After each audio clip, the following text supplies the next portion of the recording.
that brings us unto thee.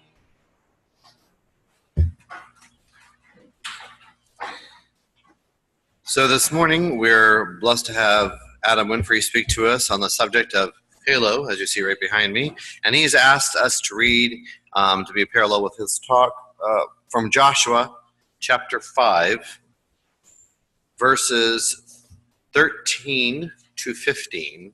So it's Joshua chapter 5, starting at verse 13 and going to verse 15. And you can imagine this is the incident in which Joshua meets the commander of the Lord's army. When Joshua was near Jericho, he looked up and saw a man standing in front of him with a drawn sword in his hand. Joshua approached him and asked, "Are you for us or for our enemies?" "Neither," he replied. "I have now come as commander of the Lord's army." Then Joshua bowed with his face to the ground in worship and asked him, "What does the Lord want to say to his servant?" The commander of the Lord's army said to Joshua, "Remove the sandals from your feet, for the place where you are standing is holy." And Joshua did so. So we'll now turn our attention over to Brother Adam Winfrey in his remarks on halo, based on Joshua chapter 5.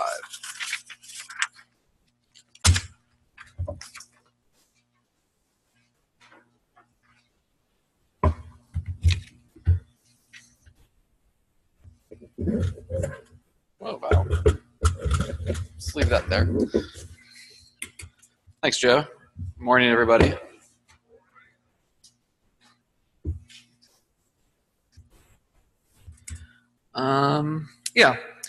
So, like Joe said, this passage is directly followed by the well-known story of God giving Joshua instructions to circle the city of Jericho once a day for 6 days. And on the seventh day, 7 times, after which the walls of Jericho famously fell. And this is a little out of the ordinary, but this brief passage that Joe just read is easily one of my favorites in the Bible. In part because to me, it seems like a scene out of a movie, and this is the way I imagine it happening. So the nation of Israel has been camped for several days in a rocky plain, sandwiched between the Jordan River to their back and the city of Jericho ahead. The air is rife with anticipation as the people of Jericho ready for their city to be sieged, and the Israelites await God's command to attack. Joshua, growing restless, decides to get a closer look at the city. Walking alone in the evening, the setting sun falling behind the walls of Jericho, Joshua spots a dark figure silhouetted against the red horizon. Aware that the Canaanites have their own men spying out Israel, Joshua cautiously draws near for a better look. When he's close enough, Joshua doesn't see anything identifiable about the figure. Whoever he is, he's wearing clothing Joshua doesn't recognize, and there's something else about his physical features that Joshua hasn't seen before. The man may be a diplomat of a potential ally coming to join Israel, or they may be from one of the other cities in Canaan coming up to see how Israel might win the battle. Some lesser men might run back to the camp and get backup, but not Joshua. Joshua is a mighty man of valor. Joshua places his trust in God. And so Joshua comes just close enough to talk and issues the man a challenge. Who are you? Are you for us, or are you for our enemies? Are you for us, or are you against us? And then the man, the angel, who in my mind, looks and sounds remarkably like Samuel L. Jackson, slowly turns and faces Joshua and forcefully says, "Neither. I am the commander of the army of the Lord." And so obviously this probably isn't completely correct. And we don't know what time of day it was or how long it was after they crossed the Jordan that this took place, or how Joshua stumbled upon the angel. But there are some things I think are notable that we can make conjectures from. We can assume that all Joshua had to go off of when he came upon the angel was what he saw with his eyes. And he didn't seem to recognize the person. So in his mind, who could he be? Could they be an Israelite? Right before they crossed the Jordan, God commanded a census of men fit for war, and there were over 600,000 just men of them fit for battle. And Joshua most likely didn't know all of them, so it could have been an Israelite, but there must have been a reason Joshua didn't think he was. Maybe the angel was in a place that an Israelite soldier should not have been, or maybe the angel didn't look the way an Israelite was supposed to look. Maybe they were a Canaanite. Maybe Joshua just assumed that because it wasn't an angel, because the angel didn't look like an Israelite, then he must have been a Canaanite. And maybe if it was a Canaanite, then he was coming to surrender, but not to put too fine a point on it, but Joshua wasn't there to take prisoners or make peace. So if it was a Canaanite, then there wasn't much reason for him to talk. So could it be someone from another land? Some of Moses' family, through his wife, were of a different nation. They were the Kenites, and they had allied themselves with the people of Israel and traveled with them. And later in the book of Joshua, read of the Gibeonites that had disguised themselves as travelers from a faraway country to trick Joshua and to not destroy them. Another possibility is that Joshua may have thought the angel could have been someone from a distant country, hired as a mercenary to help destroy them. This theory of the three makes a lot more sense if you read it through Joshua's challenge. Are you for us or are you against us? I don't know who you are. Like, tell me who you are. What I like to think is that Joshua couldn't figure out who this was from, where he was from, and what he was doing there. The Israelites and various peoples of the Canaanites possibly had their own clothing styles, their markings, weapons that would help you tell them apart. It's also possible that the angel had a skin tone or hair color not common to the Israelites or Canaanites. But in the end, I literally have no idea, and I'm probably wrong, but it does make me wonder. And in any case, there's definitely something about the angel that Joshua didn't recognize. And because of this, I was curious about the event, how the event was depicted in art. However, this part of the whole story of Jericho is dwarfed by the climax, the walls coming down. And in the grand scheme of things in the Bible, it's not one of the more notable accounts. So it goes without saying that it isn't portrayed in a great many works of art. Most of what I found in Google Images looked like this. So you have like a kid's coloring book. I love this angel. I don't know if you can see it that well. I think that's supposed to be Michael. And I think the other thing, this is from a cartoon show or something like that. Also really like this picture that I found of the account. You have some of the words over here. I think it looks kind of like a painting. But this is what they imagine the angels look like. This is a woodcut by I'm going to completely clobber this name, Julius Schnorr von Kronsfield. It's from a picture Bible that he did in the 1860s. And remarkably like it is this picture by Friedrich Karl Ruprecht, who is also from Germany and did it a lot later. And when I saw these two, I wanted to compare them, and I did this, because there's a few differences, but they're basically the same. And actually, I kept on finding more and more works of art that looked like this one. So it seems like a lot of people copied him. And it's curious that Joshua couldn't tell who the guy was based off the light emanating from him. So like obviously we know that like halos aren't like a real thing. So that is a halo. So although it isn't the more familiar like ring around the head in art, that is a halo. We're very familiar with the halo in Christian art, but the halo has been used in art long before even Jesus was born. Homer, the author of the Iliad and the Odyssey, described it adorning heroes of myth hundreds of years before Christ. It was used in Europe and eastward as far as India for all of their heroes and religious figures. As popular as it was, it took a while for it to be incorporated into Christian art, however. In 1574, the Vatican had workmen who were doing some renovations on St. Peter's Basilica, and they were tearing up the floor, and they accidentally broke through a ceiling of a hidden chamber beneath the church's floor. And they found this. There you go.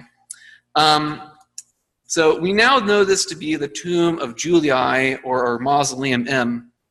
And it dates back to the early 4th century AD, when the workmen descended into it. And you can see there's the hole over here. They put bricks over it. They just completely broke through the ceiling and destroyed that mural to the right. When the workmen descended into it, they found a small tomb whose walls and ceiling were covered in mosaics depicting biblical themes. On the walls, there were symbolic fisher of men, Jonah and the whale, and a good shepherd. And in the center of the dome ceiling was a man riding a chariot with light emanating from his head. This figure is quite likely a representation of Christ, resurrected and taking his divine role in heaven. However, it may not be. This is remarkably similar to Sol Invictus, or the unconquered sun. Sol was the Roman equivalent of the Greek god Helios, who was the god who drove the chariot of the sun across the sky. And the vines around the figure that you can kind of see here, those vines are very similar to the vines of Dionysus, who was the Greek god of grapes and wine. But there's another way to look at it. The vines may also have been used in reference to Jesus being the true vine. And both they and the barring of the sun god's representation were a way to incorporate Christian beliefs into existing artistic cultural motifs. And it wasn't until around the 4th century, the time that this tomb was built, that Christians started using the halo in their iconography. Originally, it was Jesus who predominantly had the halo, not because he was the most important human being, but because the halo represented his divinity, his power, the Logos, the Holy Spirit upon him. There's actually different views on whether or not baby Jesus could have the halo or not, because there was competing thoughts whether or not he had the Holy Spirit from birth. This imagery continued through the ages, and halos were given to people who were representatives of God in art. The halo, in this sense, was used to show that they were reflecting or radiating the light or the truth of God. And even later, they were more liberally given to anyone of significance in a work of art. And all this changed in the 14th century with something known as the Renaissance, which you guys may have heard of. Artists were casting aside traditions held through the Middle Ages. Realism, which is an attempt to represent subject matter truthfully, was sweeping across the art world. And there was no longer a place for the symbolic halo. However, there was a desire by some to keep it. For example, the Catholic Church, who saw the removal of the halo as a liberal idea and associated with Protestantism, they wanted to keep it.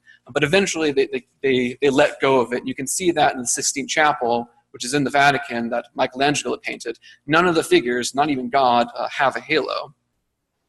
And after a long search, which literally was hours and hours, and I checked out a lot of books from the library, which is kind of sad, for some piece of fine art that had this passage in Joshua we just looked up without a halo, I found this.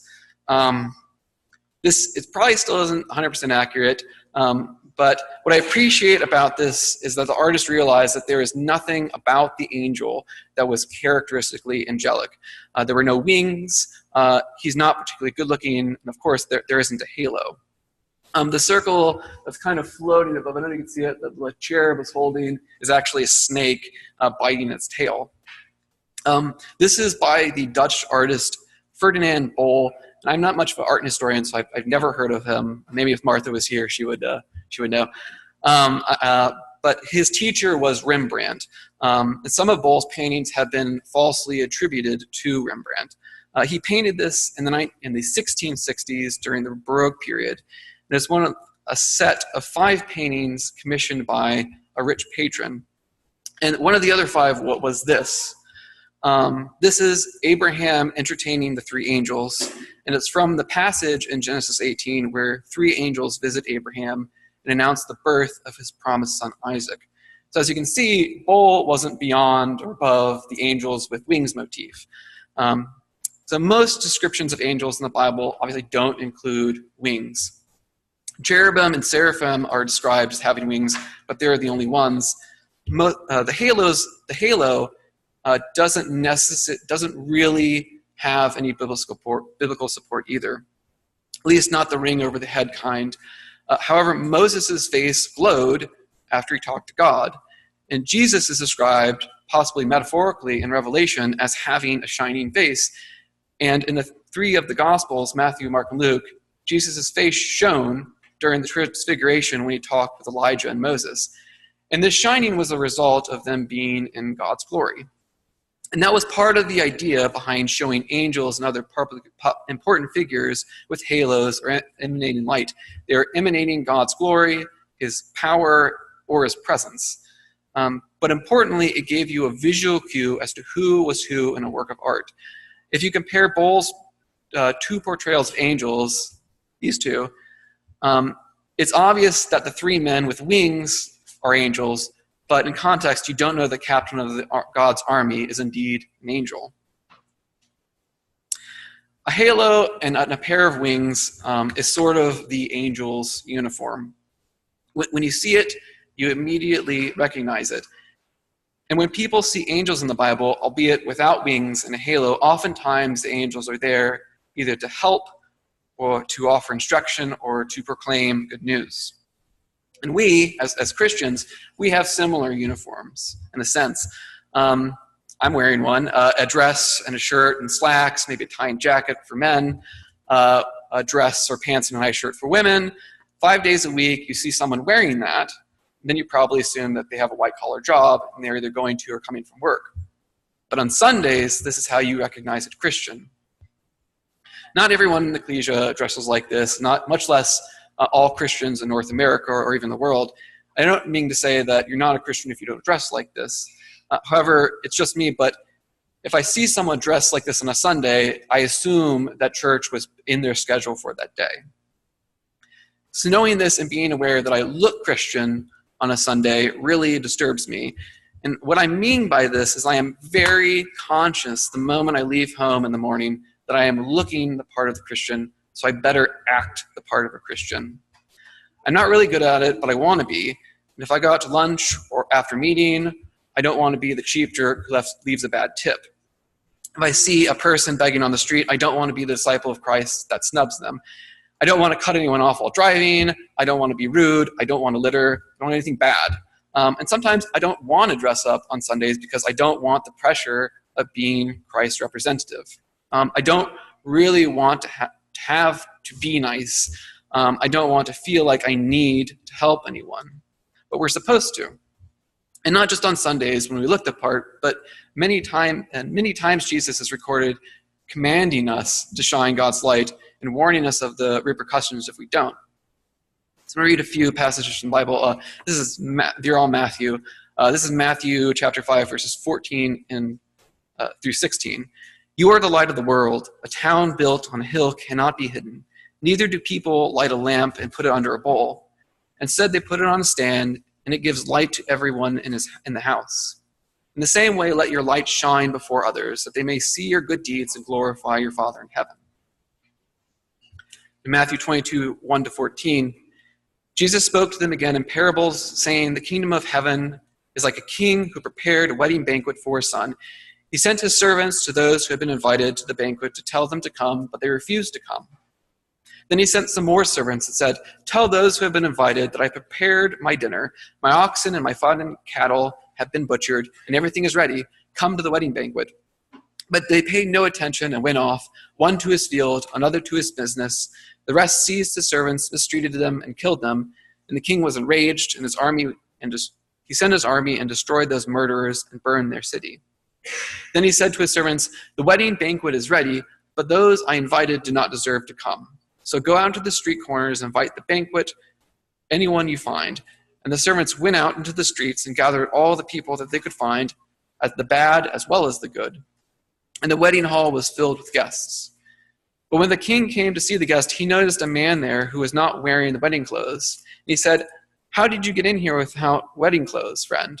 And the man was speechless. And the king told the attendants, tie him hand and foot and throw him outside into the darkness, where there will be weeping and gnashing of teeth. For many are invited, but few are chosen. And again, in Matthew 25, 31-46, I think you all be very familiar with this one. When the Son of Man comes in his glory and all the angels with him, he will sit on his glorious throne. All the nations will be gathered before him, and he will separate the people one from another, as a shepherd separates the sheep from the goats. He will put the sheep on his right and the goats on his left. And the king will say to those on his right, "Come, you are blessed by my Father. Take your inheritance, the kingdom prepared for you since the creation of the world. For I was hungry, and you gave me something to eat. I was thirsty, and you gave me something to drink. I was a stranger, and you invited me in. I needed clothes, and you clothed me. I was sick, and you looked after me. I was in prison, and you came to visit me." And the righteous will answer him, "Lord, when did we see you hungry or feed you, or thirsty or give you something to drink? When did we see a stranger and invite you in, or needing clothes and clothe you? And when did we see you sick or in prison and go and visit you?" The king will reply, "Truly I say to you, whatever you did for one of the least of these, my brothers and sisters of mine, you did it for me." Then he will say to those on his left, "Depart from me, you are accursed, into the eternal fire prepared for the devil and his angels. For I was hungry, and you gave me nothing to eat.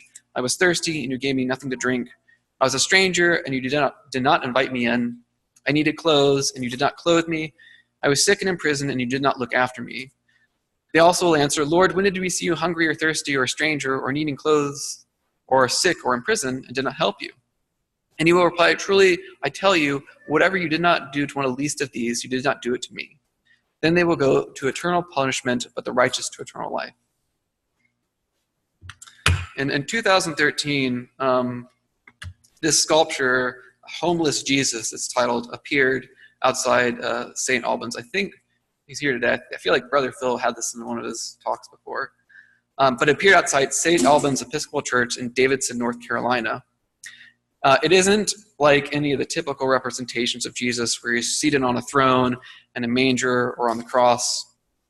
The only way to tell that it's Jesus, I don't know if you can see it here, are the small holes in his feet from the nail on the crucifix.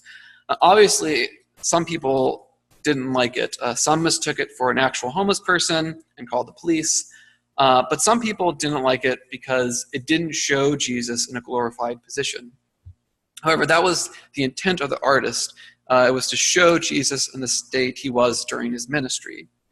So in Matthew 8, verse 19 to 20, then the teacher of the law came to him and said, "Teacher, I will follow you wherever you go." And Jesus replied, "Foxes have dens and birds their nests, but the Son of Man has no place to lay his head." So the artist drew inspiration from this verse.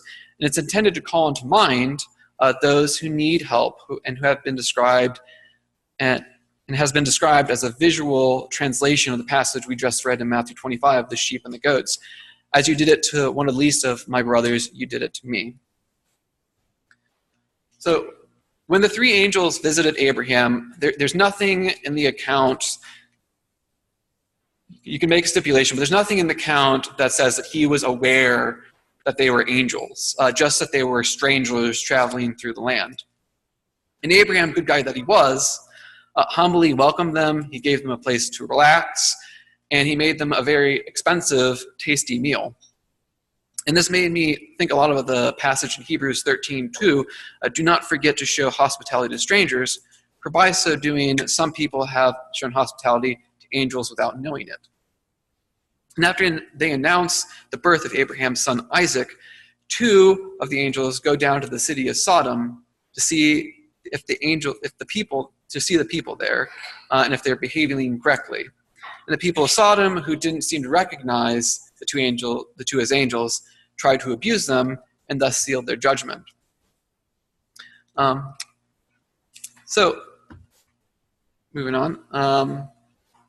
So my favorite part about the passage we began with is this angel's response to Joshua. It's very tough. That's why I had Samuel L. Jackson portray angel in my mind. I'm not entirely certain of what he meant by that, but it seems like the angel was concerned with a bigger picture than Joshua was. It also reminds me of something that Jesus once said to his disciples: "Whoever is not for us is against us. Whoever is not against us is for us." He said both, actually. But whoever is not against us is for us. God doesn't want Israelites or Canaanites, Jews or Greeks, rich or poor. God is just looking for people to be on his side, regardless of who they are. So before we began, I briefly also talked about, when we began, I talked about the Christus Sol Invictus, which is the first depiction of Jesus with a halo in Christian art. There's one that's earlier. So about 4 miles away from the tomb of Julii in the Vatican, there are the catacombs of Calixtus in Rome. The tombs themselves contain many early popes and martyrs. I think there are about 16 popes and 100 martyrs. And in one of the oldest sections painted in the ceiling of the graves is this fresco. It's dated sometime between 175 and 300 AD. It's before Constantine, it's before the Council of Nicaea, and it depicts the Good Shepherd and is probably the earliest depiction of Jesus. It's curious, out of all the imagery in the early church used to represent Jesus, they chose Jesus the Helper. Not Jesus on the cross, not him seated at the throne of God, not the transfiguration, not his birth, not even really a story about his real life, but the metaphor that he gave about himself. Jesus, our King and our High Priest, our Savior, the guy who doesn't abandon the weak and the injured, but goes after them and carries them. Not just the weak physically or financially, but also spiritually and emotionally. Because everyone is hurting somehow. And we want to be able to look for God and Jesus for help. And while we don't see light pouring out of the Good Shepherd, the idea, the halo, is still there.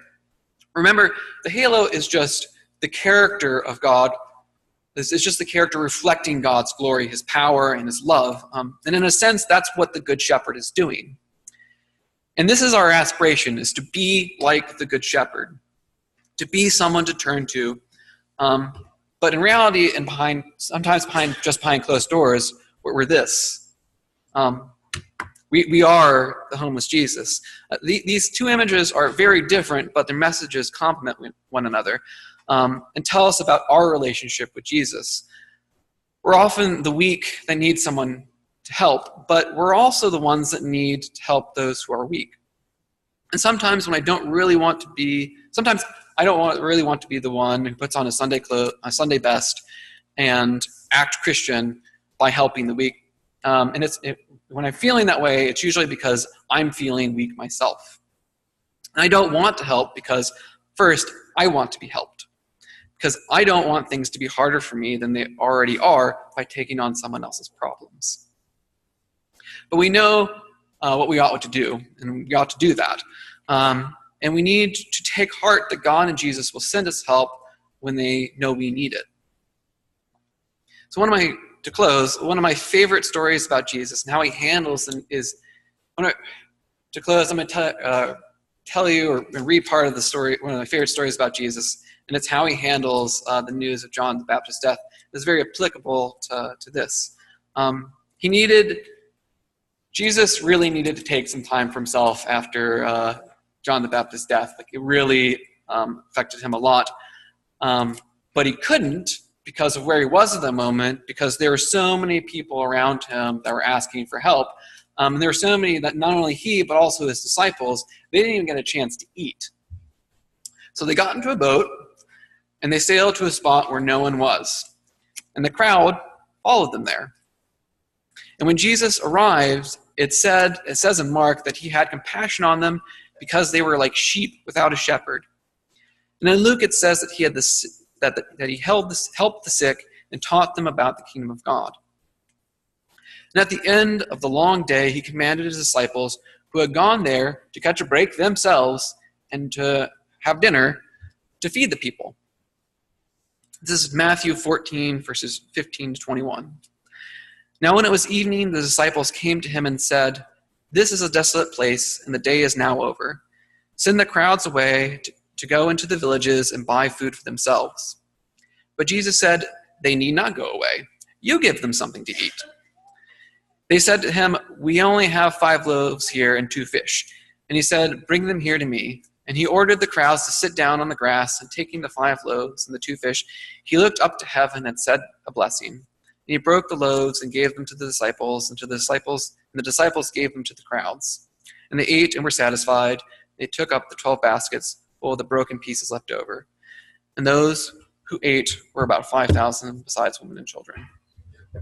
Thank you.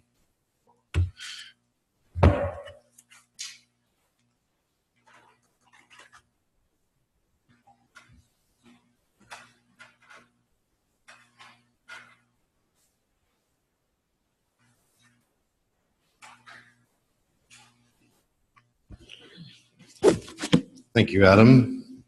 We're going to follow up by singing